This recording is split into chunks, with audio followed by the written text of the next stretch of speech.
Hey everybody, how's it going?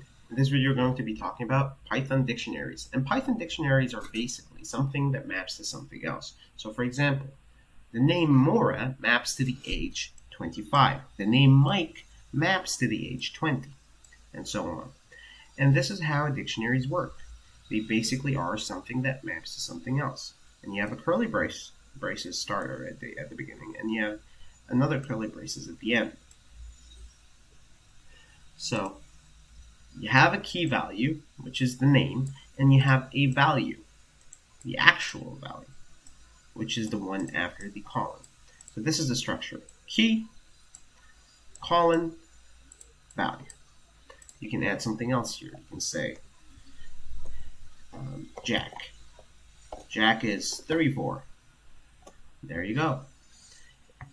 We can access Jack by simply writing the name of the array, writing the name of the dictionary here, which is DIC, and then opening up a bracket and writing the key for the value that we're looking for.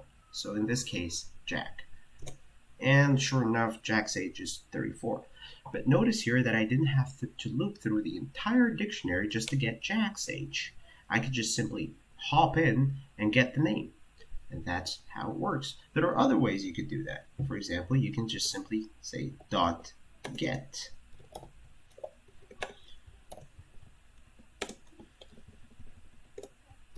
Like that. And it still works quite fine. These are two sides of the same coin, right? You could also loop through a dictionary. Right? You can say for element in DIC print element.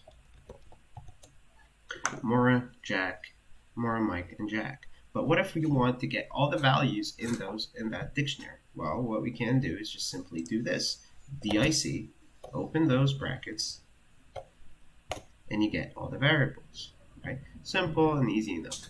There are other ways you could do to get the items, but this is the basic and easiest way to do it, in my opinion.